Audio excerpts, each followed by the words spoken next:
taking advice from women about anything is a terrible idea. Basically, always a terrible idea. And it's almost, what women are you around? Who hurt you? So, see what I mean? Like that. Like the feminist comes out right away, right? So who hurt you? Andrew Wilson completely wrecks this modern woman dating coach's entire career live on the Whatever podcast as Andrew Wilson debates this girl boss about relationships and shows both why women give terrible advice and why both sexes should be listening to men in the first place. Let's get in.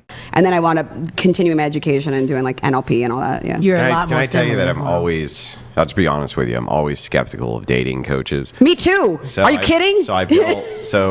They suck. A lot of them. The opposite. Sorry, there's a lot of great ones. So if I was, let's say I woke up tomorrow, right, meteorite hit my house and went through the wife, she's dead, right? Yeah. I'm single with my kids tomorrow. I wouldn't have a fucking clue about the modern dating market, and I wouldn't give a shit. I would literally just give up. I'm fine with that. Live the rest of my life in isolation on a mountaintop somewhere and just enjoy the shit out of it. I'm fine with that. Honestly, sounds great. But here's the thing: is like when I talk to the dating coaches, it seems very scammy to me. Yes. It seems very much like they fluff their resume for how many success stories they've really had. It seems like they kind of fluff their experiences. And here's what I mean by this. My dad gave me a great piece of advice when I was 14 years old. He said, never take financial advice from someone who's broke. Right? So if you're talking about dating coaches, should people take advice from single dating coaches? Yeah, it's dating. I'm dating. I'm in the pool. But I also have amazing relationships. I get that, but like, doesn't that follow the same logic of like, don't take financial advice from people who aren't rich? But you answered it. Would you take dating advice from someone who's dating? You know, who's in it, who sees it, but who's also had good I would but also you're someone that discerns. Like, you're someone that, like, for you personally, you might not need it because you're reading people. You are an analyst. Yeah, but you're not going to be as... But the marriage aspect shows that you were successful in the dating, right? Oh, yeah. I do. I mean, yeah, that shows, like, I was... Just like the $1 million shows that you were successful in the financial market. So it's like... When you say, well, I'm in the dating market, I'm successful at dating, it's like, what's the prize of dating, though? Isn't it marriage? Some of them generally be the prize. Well, what happens with a lot of them is, and I get this a lot, so I'll have a program that's called From like Toxic to Triumph, and I do career as well too. Like, I do have multiple careers, and I have success in there, so I do get to pass that on. But the main thing is also, like, what I help a lot with is stop dating the toxic ones, the ones that you actually don't like, you know? So like all of them? Yeah, right. So a lot of them stay single for a while. No. Like a financial advisor, but for love and relationships. Yeah. And we do career as well too. We do. I get to unblock in there. So I read, and again, this is my studies, right? So you take it with a grain of salt, as well you should. But some data is better than others, that you can judge better than others. Like if it comes from a dating website, it's usually fairly good. It's not great, but it's usually fairly good. There's less bias, things like this. But one thing is, like, there used to be dating placement agencies. So what they would do, and they still exist, right? Yeah, they still exist. Yeah, is that they would just, like, link people up for dates, right? And then, you know, let the chips fall where they may. When it came to the track record of those agencies versus straight dating coaches, those agencies had a way better track record because what they were doing is putting people with people with people with people. Yes. And it's like, it's the natural course that if you run into more people, your chances for success increase versus decrease, right? So they come to me when they go to those pools, but they keep picking the ones that don't work out. Then we find out why you're picking, you know, this person over here versus if you actually want a quality woman who you're aligned with, who you would get married to, but yet you keep dating the ones that are, you know, having good times with the island boys. Like, why do you keep getting around those? So we identify, why are you around those women that are in those parties versus if you want a quality woman, where would you go? And then I could point him back to, like, well, go to this dating pool or go to this one or do this one or tweak your bio this way, you know? Do you think men or women are better at dating coaching for men? I think both, honestly. I think as long as you know what you're doing and you care, because Do you think men or women would be better dating coaches for women? Again, I mean, all right, look, for me personally, if it's a guy and he's wanting advice on a woman, we read women a little bit faster. But for me, like, there are a couple of my girlfriends that I'll go to because they speak dude, and I'll go to them. They give it to me straight. There's no fluff. But if I'm dating someone or if I have questions about it, because I have my own blind sides, right? I have my own like things that'll come up. I'm gonna go to a guy because guys, you guys do read men a lot faster. You think it, you are in it. So I typically I do like that, but I'll go to both and hear like what they both have to say. But So I mean, it stands to reason to you that men know men better, women know women better. yeah, I can't say that like as a complete thing because you know you can read women and there's women that can read there's men. an interesting phenomenon here that's interesting, right? Yeah. This is why I asked. Yeah. What are you setting me up So, for? well, I'm not even setting you up. It's just this is a trend that I see a lot. If I ask a female dating coach, and they answer both ways, right? Usually, female dating coaches will actually say women are just better to go to, period, when it comes to dating coaching because, the advice for women, it's better, and then the advice you get from men, they don't, it's not as good, right? They'll just kind of phrase it this way. Yeah. Now, there's some who, like you, will say, well, you should go to men, Yeah. right, if you're a woman, because they're going to read men better. Or you should go to a woman if you're a man, because they're going to read women better, right?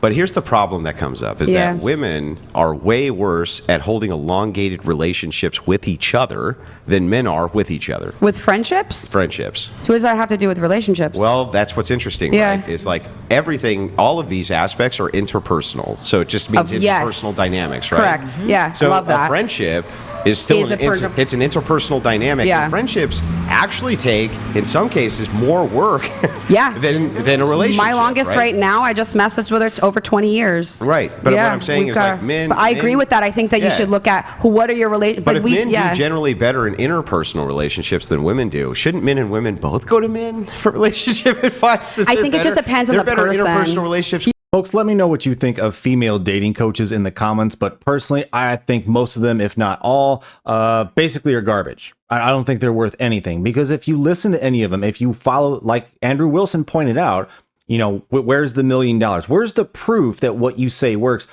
All of them are single. All of them are dating. None of them are married. They're not doing any of that, right? Because if they were married, they would be at home. They would be at home doing wifely stuff or something like that. But none of them have the proof to show, hey, what I'm teaching you actually works.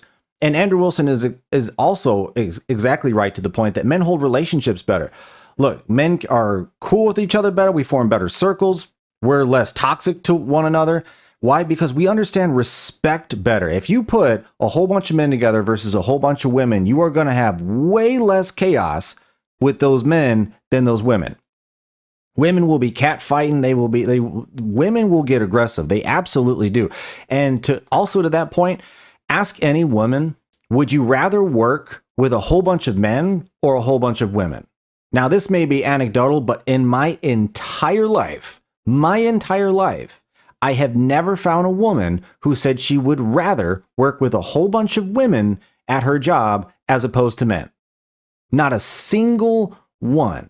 And that points to the behavior that men are far less chaotic and can hold relationships better because they're more stable and they understand respect better than women do. Which in turn begs the question, why would you even waste your time listening to a female dating coach to begin with? It's the man who controls the relationship, not the woman. But folks, hit that like button if you're enjoying the video, and let's get back in. With women and men for friendship. I mean, we're not going to go down on the street and just grab any man and be like, help me with my dating advice. Like, I think it just depends on, if the guy's good, he's good. If the girl's good, she's good, Yeah. But again, you're going to be able to read them and hopefully they're not full of crap. I go to my girlfriends, my friends who are female, for more emotional, like social advice. Not that we are not intellectual, because we are. But if I was having a relationship issue, especially since I date girls mostly, then I would maybe go to like guy friends or something like that for more like analytical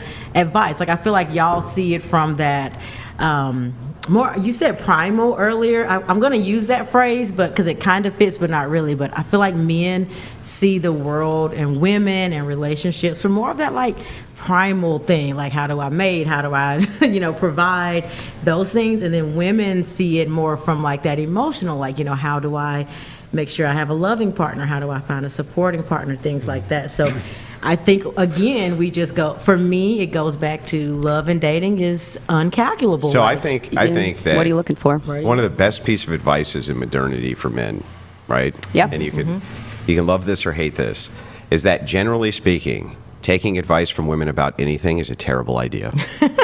Basically, always a terrible idea. And it's almost, What women are you around? almost- Who hurt you? see what I mean? Like that. Like the feminist comes out right away, right? So who hurt you? The idea of who hurt you comes down to your blanket idea, your psychological training of trauma, right? You assume that there must be some trauma. There's not trauma. It's just pattern recognition. What, no, Right. but it'd be your pattern recognition. Yeah, my Everyone's pattern- got a different Yeah, but here's the pattern. thing, right? Because you There's do have a lot also- of guys that, like, if they grew up with a lot of women, then Yeah. they actually do tend to go towards more women. And if they had like if they grew had up with women. bad right, but if they had a bad relationship, like I have a lot of guys that if they had abuse from men or No, see what I bullying mean? from men, they actually don't you go trust the men. immediately to a trauma analysis rather than a logical analysis. That would be logical. There we go. There's That would No, be that's- logic. no, Logic. it- 1 + 1 no. = 2. If my friend group of men is mean and I go to them and they give me bad advice, then I'm not going to go to them. That's logic. That's 1 + 1 = 2. Yeah. Well, hang on. There's a distinction when you use a trauma analysis, meaning the very first thing you said to me is, "Who hurt you?" Well, it's not the first thing. I think we've already Right? an hour no, in. The second I but- said something, you disagree with, it was who hurt. Now you'll find this trend with women, right? The second you say you make a claim that they think is effective, women as a category, instant trauma response must be trauma. Who hurt you? There's that What emotional- happened to you? Emotional. What is this thing that triggered this? Right? And it's like. Yeah. Actually, there doesn't always have to be a thing. In fact, there most often isn't. You can just use logic and reason to assess the situations around you based around the social relationships people have and determine that women usually give really fucking bad advice, especially to each other. Especially to each other. But men, generally speaking, especially older men, tend to give really good advice, and they usually tend to solicit it, right, only when you're asked them for it, and it's usually pretty good. Women often will give advice nobody fucking asks for, right? Nobody asks for it, they don't care about it, but they can't wait to give it to you. So it's like, what I see with the pattern is that generally speaking, women give terrible advice to women and men tend to give, especially if they're older men, fairly good advice to the people who ask them for advice. That's just what I see as a trend. So if I see that as a trend, of course, my logical brain says most men and women probably shouldn't go towards women for advice. They probably just shouldn't do that. It's probably not a good idea. Yeah, and generally speaking, I would agree with Andrew Wilson. Women give terrible advice, and you just shouldn't listen to them. Look, if you want to see what goes on in women's head, look at what they pay attention to. Look at all the shows they watch. Look at the chaos that they openly put inside of their own head with what they consume, with music, with videos, with whatever, right? You want that giving you advice, calm, sound advice on how to help better your life? No, that's the opposite of that. That's the chaos. That's the just noise in the way of you being able to see the solution to your problems. And guys are more stable, they're more calm, and they hold themselves far more better under pressure as opposed to women. Women will self-sabotage one another. They will talk smack, they will spread rumors, they will gossip, this is how women work. They're catty behind the scenes.